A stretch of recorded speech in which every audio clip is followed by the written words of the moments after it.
Kita sambung lagi topik kita pada kali ini, bab 2.1 teknologi pembuatan, tetapi pada subtopik yang berbeza.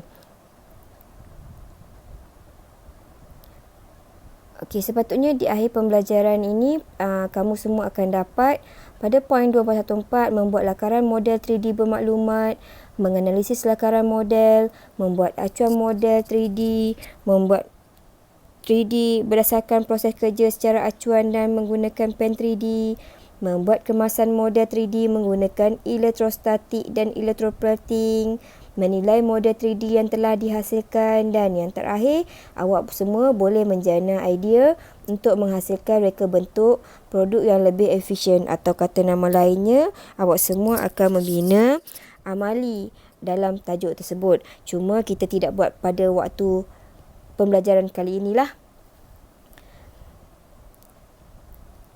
Okey. Membuat lakaran model 3D bermaklumat. Apa tujuan untuk membuat lakaran model 3D maklumat? Tujuannya ialah untuk memvisualkan idea daripada reka bentuk.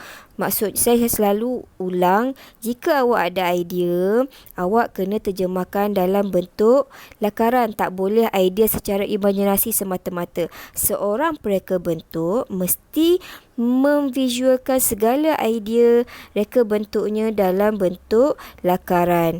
Okey, lakaran model 3D bermaklumat bermaksud lakaran kamu mesti mengandungi maklumat penting seperti bahan, saiz, warna, rujukan elemen dan prinsip. Mesti ada label bahan, saiz, warna dan juga elemen dan prinsip. Okey, lakaran idea awak sekurang-kurangnya mestilah 3 agar lakaran yang memenuhi kriteria yang ditetapkan dapat dipilih ataupun dengan menggabungkan idea daripada beberapa lakaran. Maksudnya, jika awak ada lakaran idea sekurang-kurangnya 3, awak boleh gabungkan idea yang terbaik dalam ketiga-tiga lakaran tersebut dan jadikan satu lakaran akhir.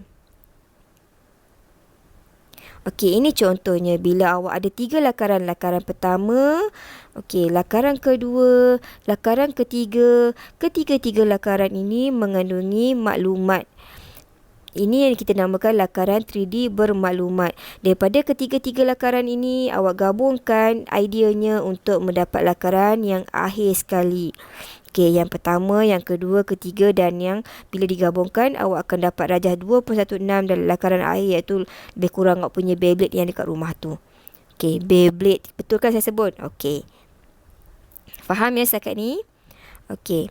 Seterusnya, bila awak dah buat lakaran, bagaimana awak nak tahu lakaran awak tu sesuai atau tidak? Perlu buat penambahbaikan atau tidak untuk hasilkan model? Awak kena analisis. Okey, lakaran akhir awak yang ni tadi belum tentu atau mungkin belum cukup sempurna untuk menghasilkan produk yang mempunyai nilai dan kebolehpasaran. Oleh itu, analisis perlu dilakukan pada lakaran akhir dengan contoh berpandukan contoh tersebut. Okey, contoh ni ada dalam buku teks awak. Buku teks awak muka surat 30. Okey, awak boleh guna pakai jadual tersebut untuk analisis apa-apa lakaran idea awak. Okey, lakaran akhir awak datangnya daripada lakaran idea yang sekurang-kurangnya ada 3. Ada lebih baik. Okey, bila awak dah dapat lakaran idea awak dah dapat semua awak dah dapatkan lakaran idea awak untuk awak hasilkan model. Okey, ada pelbagai cara untuk awak hasilkan model. Ini kita baru cerita pasal model tau, bukan produk lagi.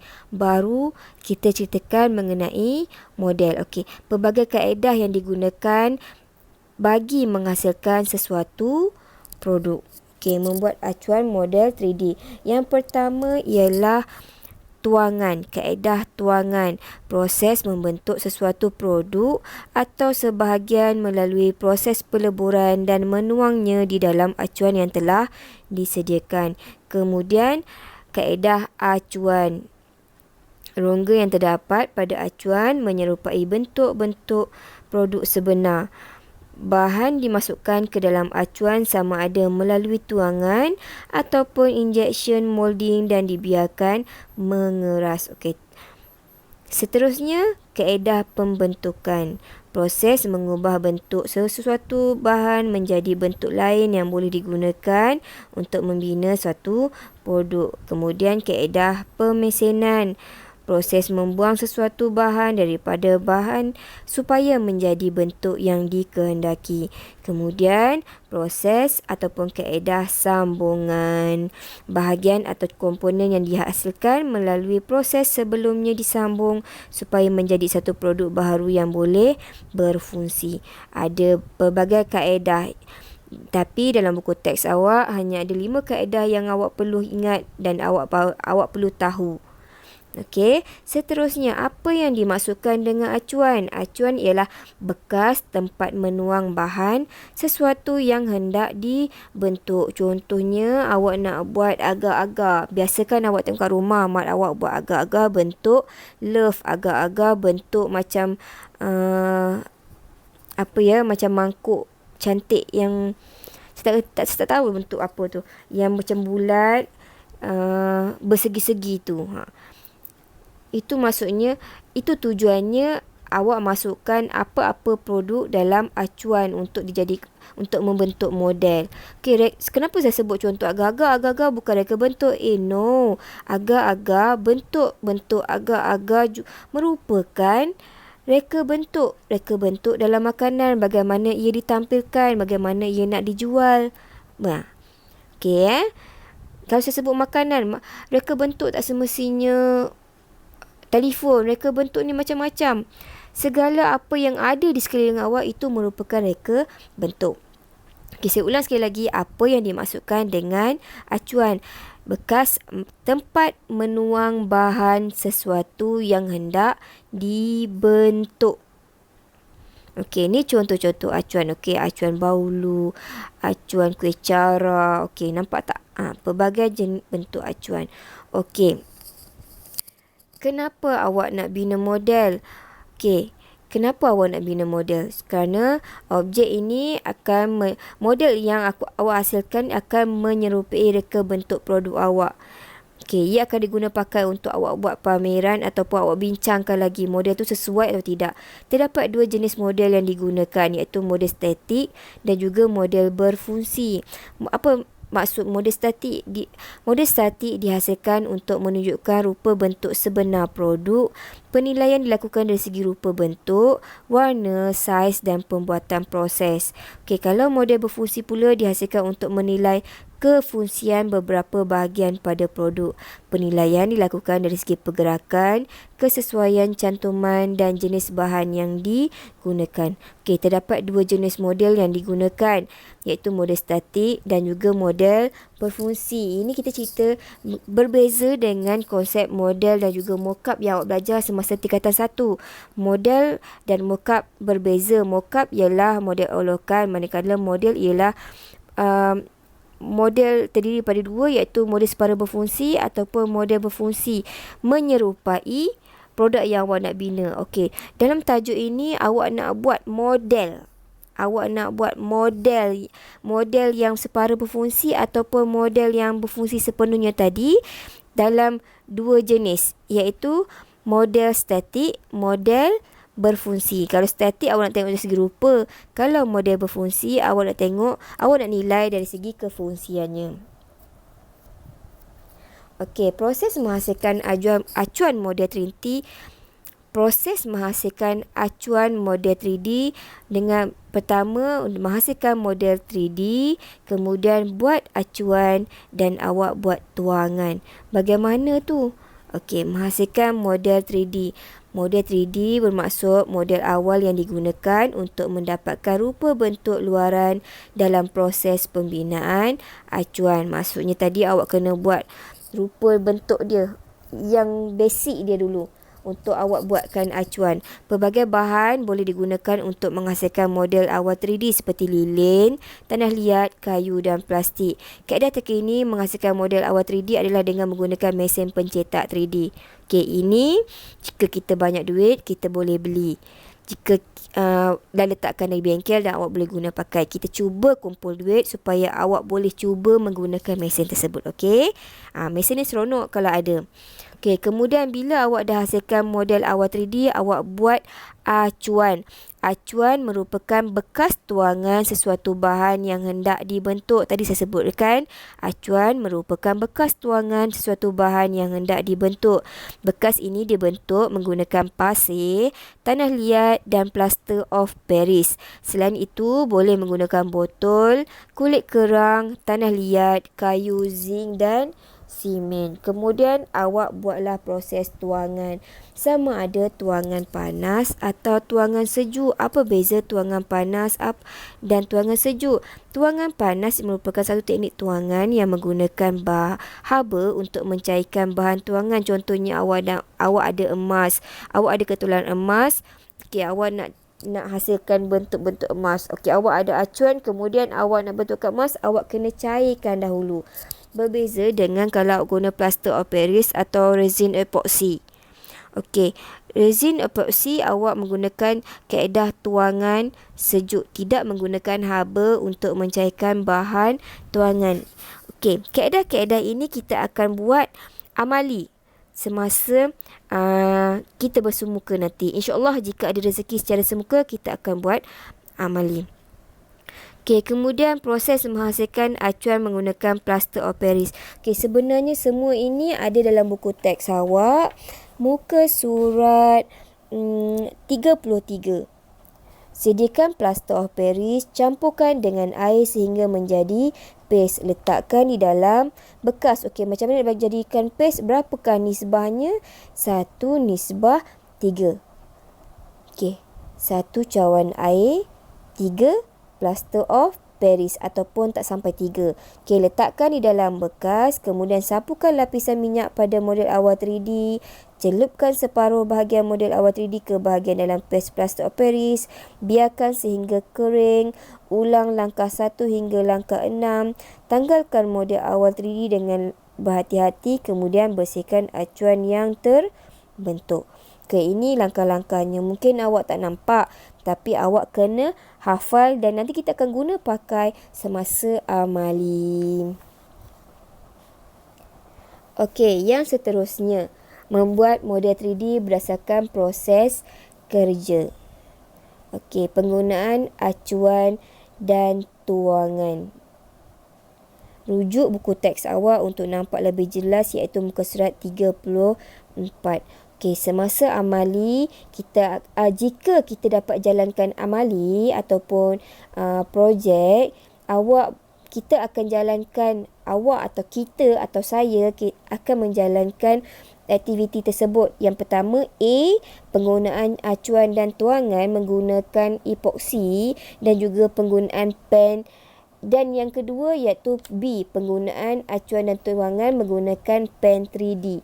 Okey, jadi saya mohon awak semua rujuk buku teks awak muka surat 34 dan 35, fahamkan dan nanti kita akan guna. Sebab saya tidak akan menerangkan dengan lebih jelas semasa kelas teori ni. Sebab nanti kamu akan nampak dan kamu akan lebih faham jika kita jalankan amali.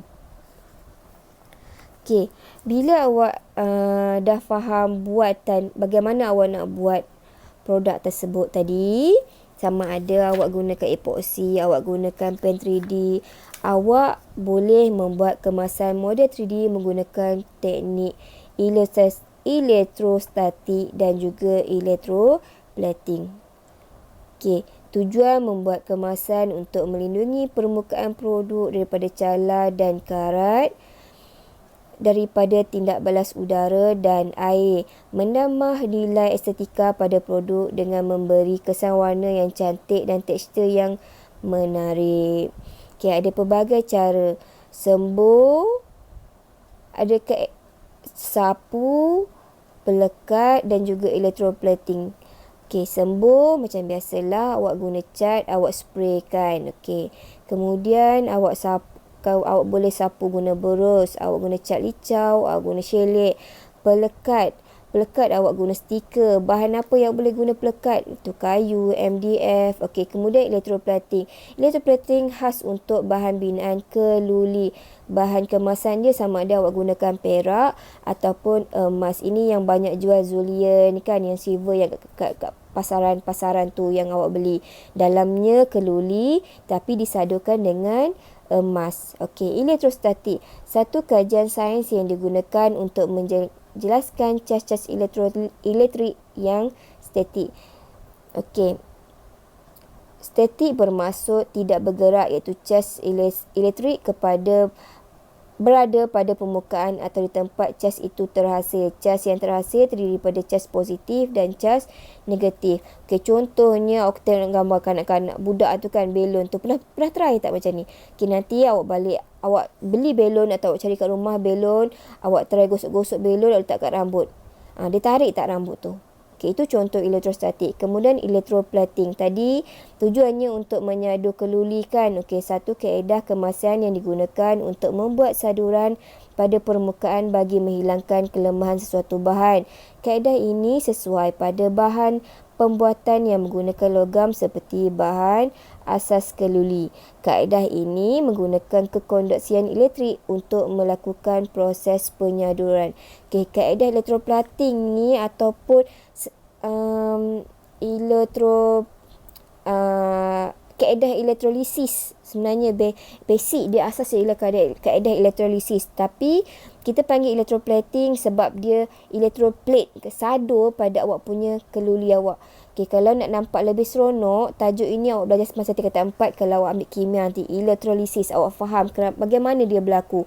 Pergerakan cas-cas tersebut menyebabkan ion emas bergerak menyadur keluli.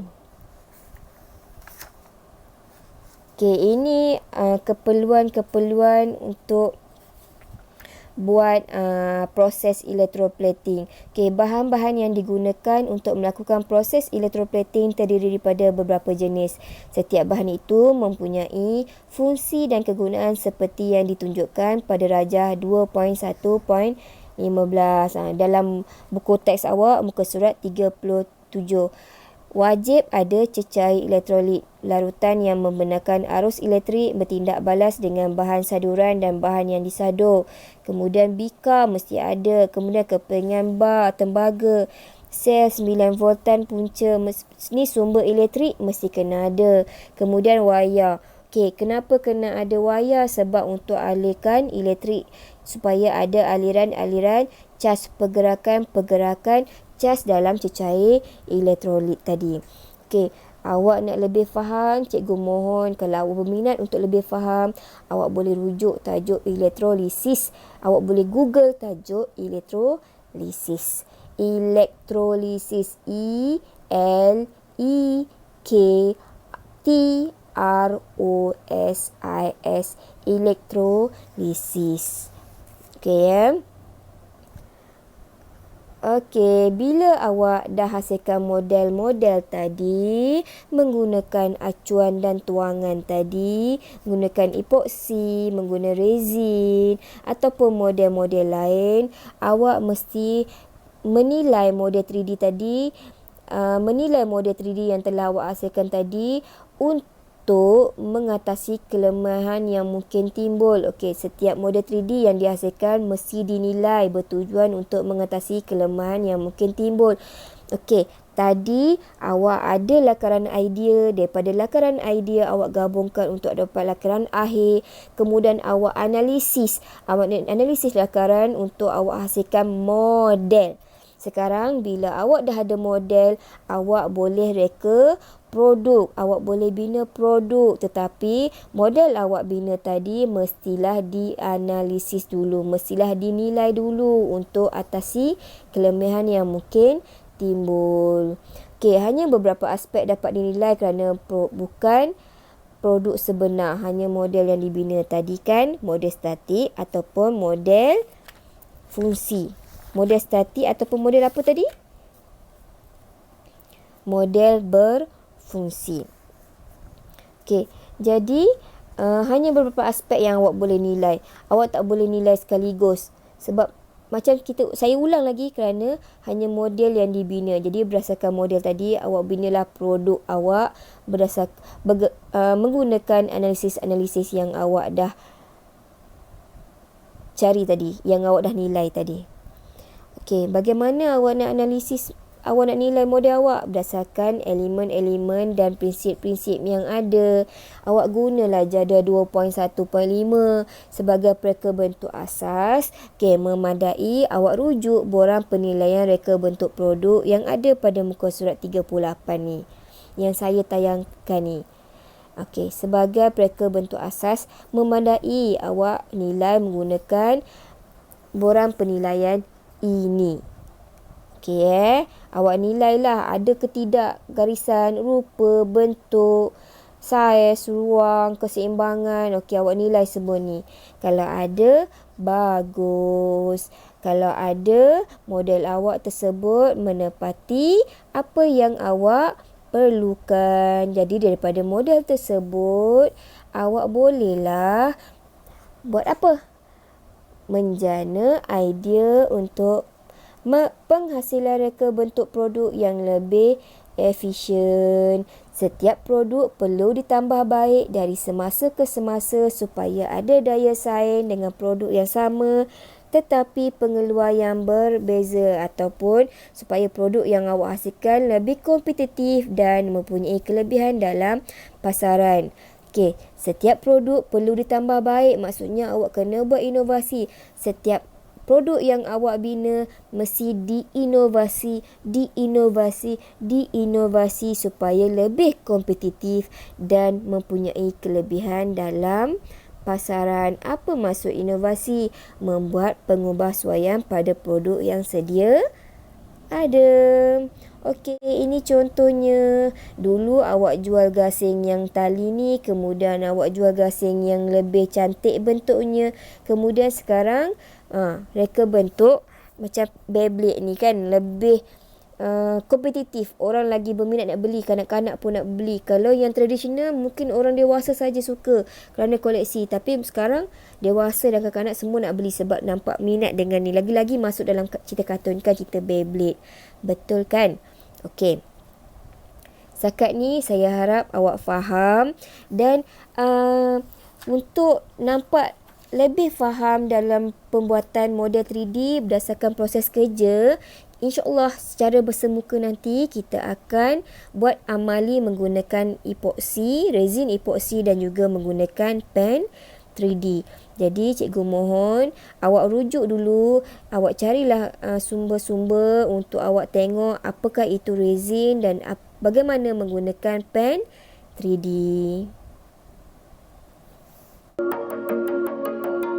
Okey, itu saja. Jumpa lagi. Assalamualaikum.